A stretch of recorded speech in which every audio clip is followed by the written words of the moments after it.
بسم اللہ الرحمن الرحیم۔ دوستو، مدینہ منورہ میں ایک بادشاہ تھا جو کہتا تھا کہ میں مدینہ منورہ میں ایک ایسی مسجد بناؤں کہ جس میں صرف میرا پیسہ لگے اور کسی کا پیسہ نہ لگے۔ اس نے بہت دھوم دھام سے مسجد بنوائی اور پھر اس پر تختی لگوائی اور تختی پر اپنا نام لکھوایا۔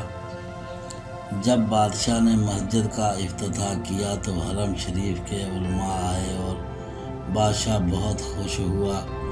جب رات کو بادشاہ سویا تو خواب میں دیکھا کہ فرشتے آئے اور جس تختی پر بادشاہ کا نام لکھا ہوا تھا وہاں سے بادشاہ کا نام مٹا کر ایک عورت کا نام لکھ دیا۔ بادشاہ بڑا پریشان کہ نام تو میرا لکھا ہوا تھا تو عورت کا نام کیسے لکھ دیا۔ بادشاہ نے صبح اٹھتے ہی فوج بھیجی کہ دیکھ کر آؤ کہ تختی پر کس کا نام لکھا ہوا ہے۔ انہوں نے کہا کہ آپ کا نام لکھا ہوا ہے، عورت کا نام لکھا ہوا نہیں ہے۔ خیر، دوسرے دن بادشاہ نے پھر یہی خواب دیکھا کہ عورت کا نام فرشتے لکھ رہے ہیں اور بادشاہ کا نام مٹا رہے ہیں۔ بادشاہ نے پھر فوج بھیجی، انہوں نے آ کر یہی جواب دیا کہ آپ کا نام لکھا ہوا ہے۔ بادشاہ نے تیسرے دن پھر یہی خواب دیکھا کہ فرشتے عورت کا نام لکھ رہے ہیں اور بادشاہ کا نام مٹا رہے ہیں۔ اور اب بادشاہ خود چل کر آیا اور اس نے کہا کہ دیکھوں تو صحیح کس کا نام ہے۔ جب دیکھا تو بادشاہ کا نام تھا۔ چوتھے دن بادشاہ نے پھر یہی خواب میں دیکھا تو بادشاہ نے اس عورت کا نام یاد کر لیا۔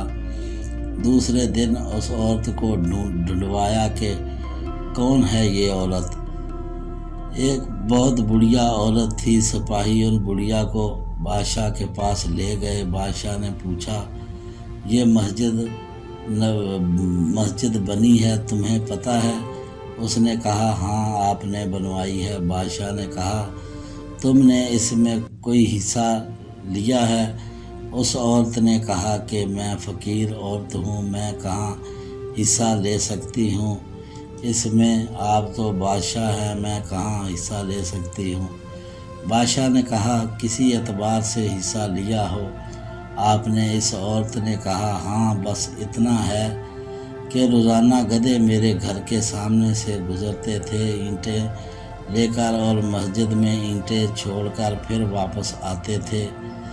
میں نے سوچتی تھی کہ بیچارے گدھے مسجد کے لیے اینٹیں لے جا رہے ہیں اور میں ان کے لیے خدمت کروں، تو میں نے ان کے لیے پانی پینے کا انتظام کیا کیونکہ میں پانی کا انتظام کر سکتی تھی، اور میں کنویں پر جا کر پانی اٹھا کر لاتی اور رستے میں رکھ دیتی تھی کہ اللہ بادشاہ تو مسجد بنا رہا ہے، میں اسے درجے تک تو نہیں پہنچ سکتی، بس میں گدھے کے لیے پانی کا انتظام کر سکتی ہوں۔ اور روزانہ گدھے آتے جاتے میرے جھونپڑے کے پاس کھڑے رہتے اور پانی پی کر آگے جاتے اور پانی پی کر واپس آتے، اور یہ گدھے جب روضہ اقدس کے قریب سے گزرتے تو ادب سے سر جھکائے ہوئے گزرتے، اور یہ منظر میں نے روزانہ دیکھتی تھی، اور روزانہ میرے یہاں سے پانی پیتے۔ بس یہ کہہ کر بڑھیا رونے لگی کہ اس کے علاوہ میں نے اور کوئی کام نہیں کیا۔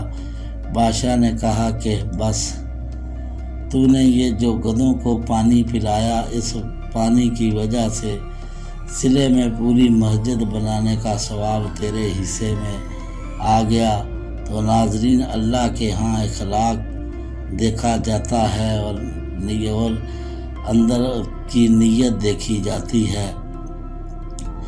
دوستو، ہمیں بھی ایسے کاموں میں بڑھ چڑھ کر حصہ لینا چاہیے، اور جو بھی ہو سکے ہم لوگ مسجد میں یا اللہ کے گھر میں حصہ ملائیں، جو بھی ہو سکے ہم سے بن پائے۔ دوستو، ہماری اگر ویڈیو پسند آئے تو ہم دوستوں کے ساتھ شیئر کریں اور لائک کریں۔ بیل آئکن کا بٹن ضرور دبائیں، ہمیں دعاؤں میں یاد رکھیں۔ اللہ حافظ۔